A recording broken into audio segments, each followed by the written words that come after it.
Preface.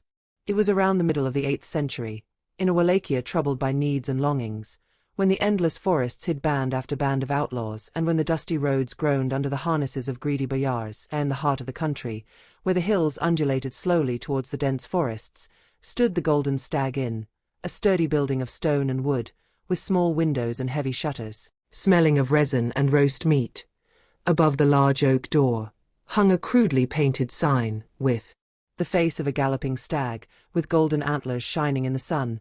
The innkeeper, Costea said, was a round man, with a bushy beard and eyes always searching the roads, in his soul. He was both fearful and greedy, but he knew how to keep the secret of those who crossed his threshold next to him. The innkeeper, Ilinca, a slender woman with forest eyes and a mouth as sweet as honey, ruled the inn with an iron hand in a velvet glove.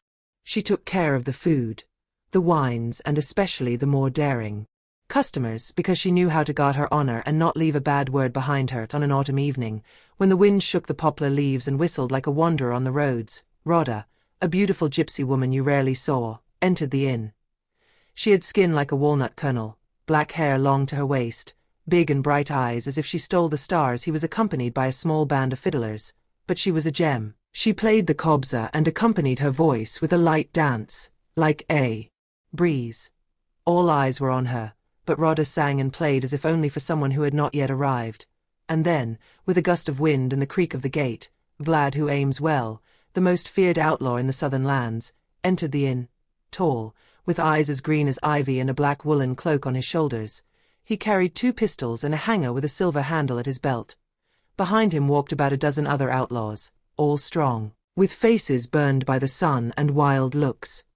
Vlad was known for his band, Sons of the Forest, men who robbed wealthy boyars and divided the spoils among the poor. The people loved him, and the police hunted him down without rest. When Rada saw him, her voice trembled for a moment, then she began to sing a song of longing and fire, such as had never been heard under the roof of the inn.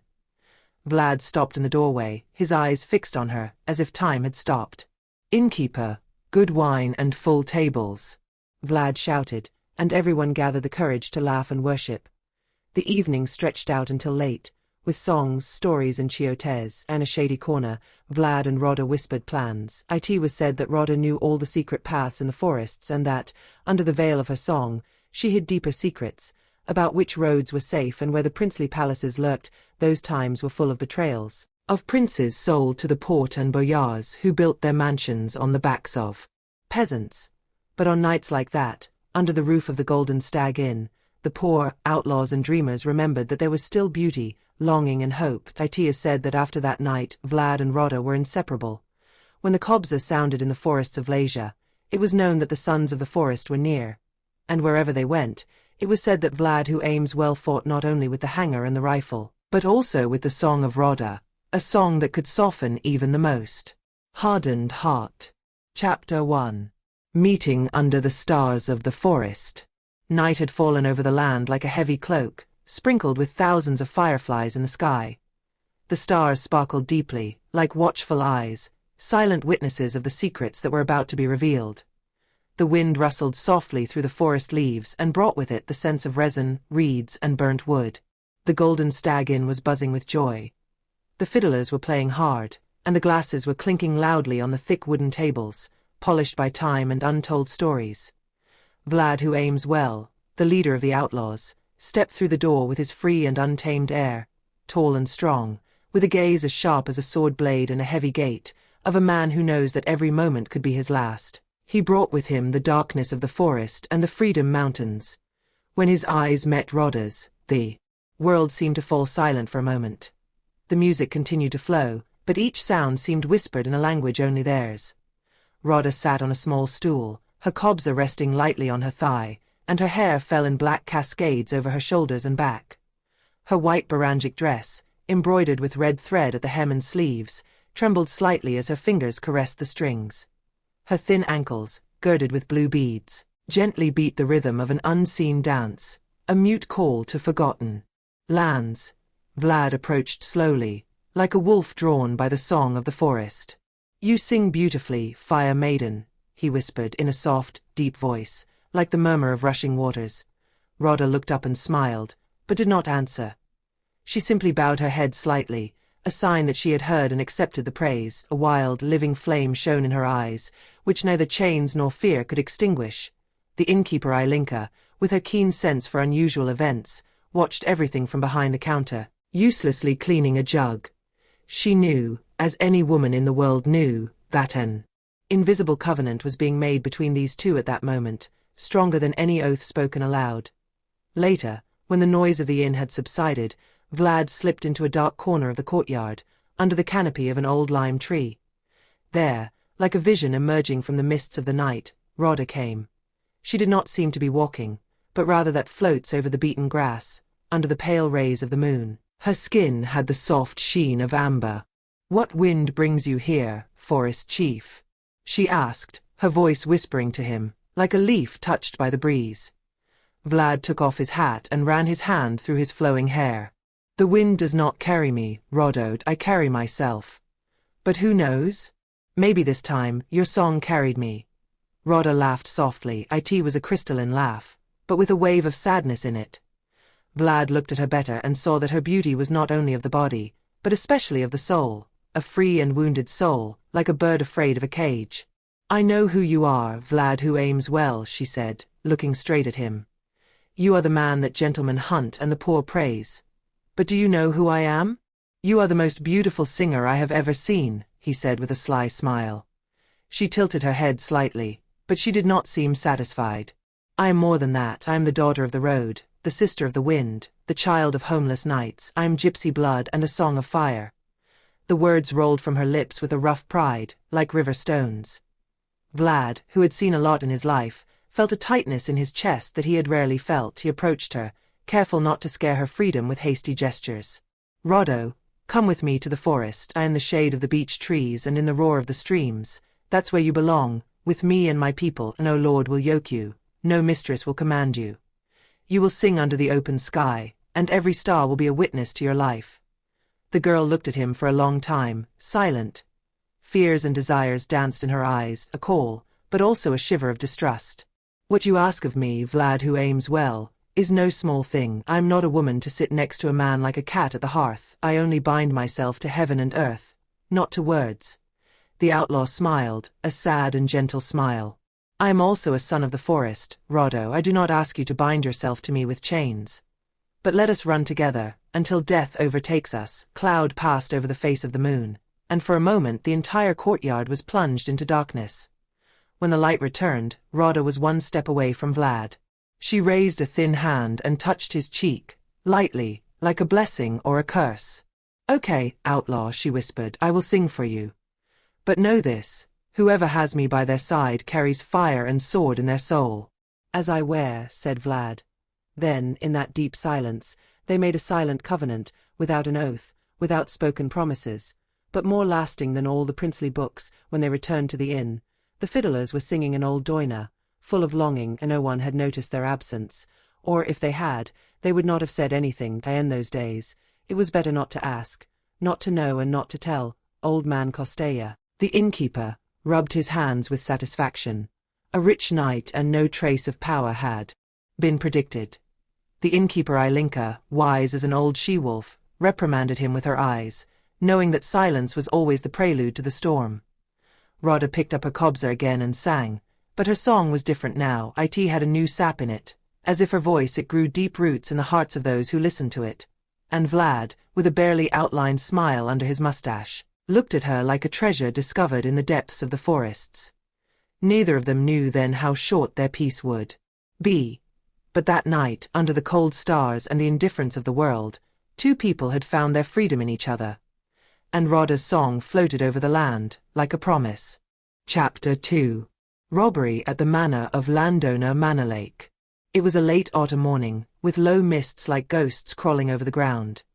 The forests trembled with anxiety, and the forest seemed to hold its breath, foreboding the events that were about to happen. Vlad who aims well gathered his band in the large clearing, where the old oak tree with its shattered trunk had witnessed many advices and plans. There were 12 outlaws, each chosen by their own eye, proud men, quick as thought and fearless as hungry wolves. This time, however, Rada was also in their circle. She carried no weapons, but she hung a small dagger with an ivory handle at her belt. Above all, however, she carried her greatest gift, the Costea, held tightly to her chest like a promise of fire. Vlad stood up and spoke to them briefly. "Brothers, today we will strike at the manor of the landowner Manolake on the edge of the Lagului Valley. He stole enough from the people, he stuffed himself with the sweat of the peasants, and built stone walls and guard towers to protect his wealth. But neither the walls nor his armed servants will save him from us." The outlaws murmured softly, a sign that they were ready. Vlad then turned his gaze to Rada. "You, beautiful Rada, have the hardest task. You will have to enter the manor first. With your song, lull their vigilance to sleep. Let your song intoxicate them, charm them, until we sneak in."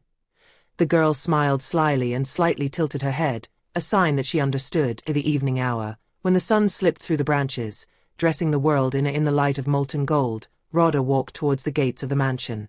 She was nothing more than a wandering gypsy, with a Costea on her shoulder and a smile on her lips. The guards, two strong but foolish young men, looked at her with lust and let her pass without asking questions, and the boyar's courtyard, white walls rose, with arches and towers, and windows with heavy shutters. Above, the boyar's coat of arms, an eagle with outstretched claws, rose proudly, as if it wanted to tear the clouds apart. Rada began to sing to first. Her voice was like a breeze, barely felt. But then it grew, rose, filled the air like a sweet spell. She sang about love and longing, about endless roads and starless nights. Her song was an invisible net into which they fell, one by one, all those who listened to her. The landowner Manolake himself, a fat and haughty man, with gold chains around his neck and a belly protruding from his belt, came out onto the porch and, delighted, ordered her to sing louder. He ordered wine and food for the girl, and told the servants not to upset her. Meanwhile, Vlad and his men slipped through the walls, using the shadows of the evening as cover. They climbed over the back fence, bathed in wild ivy, and crept towards the cellars where, they knew well, the landowner kept his treasures and money. Rada sang and danced, turning gently, with measured steps. While her voice undulated the air, her eyes watched every movement. She saw the guards leave the gates to approach closer to her. She saw their gazes grow blurry, their hands let go, the spears fell, enchanted by the magic of the song and the dark cellars. Vlad and his men filled their bags with gold, expensive fabrics and perfumes. Gold rings, heavy bracelets and silver goblets. Everything was going as well as could be, until the moment when a child of the house, frightened by a shadow, raised the alarm. A shrill bell rang from the tower. Shouts, footsteps, swords hastily drawn. Vlad swore briefly between his teeth. "The exit! Quickly!" They went out into the courtyard just as the boyar, dressed in a nightgown embroidered with gold thread, began to shout like a madman. "Shoot at them! Take them dead or alive!" But it was too late. The 12 outlaws had thrown themselves into battle, swift as eagles, with their hangers and broadswords. They cut the path before them. Vlad was the first, a black shadow piercing the night. Rada took the small dagger from his belt and, with a lightning movement, cut a rope that supported the small gate at the back. In an instant, the gate fell, opening a way of escape. Vlad saw it and, with a shout of victory, gathered his men. "This way, brothers! After Rada!" Struck by anger, the landowner's servants scattered in all directions. That night, Manolake lost more than the gold. He lost the fear that he had sown in the hearts of the people of the village. They fled through the forest, jumping over roots and whistling through the trees, until they reached their secret clearing again. Tired but happy, the outlaws burst into laughter and song. The sacks of loot were thrown into a large pile, and Vlad, with his eyes shining with joy, looked at Rada. "Without you, beautiful girl, we would not have escaped like this. You were our song and sword." Rada smiled, breathing heavily, with cheeks burned from running and eyes full of light. "I was your song of salvation, Vlad who aims well. And I will be yours as long as the wind blows through these forests." That night, under the starry sky and in the fresh scent of the forest, the outlaws swore allegiance to their new companion, Rada, the gypsy with a golden voice and a soul of fire. And their legend began to grow, carried from village to village, from mountain to mountain, like a story of fire, blood, and freedom. Chapter 3. Sons of the Forest. In the depths of the forest mountains, hidden under the dense and swampy foliage of the forest,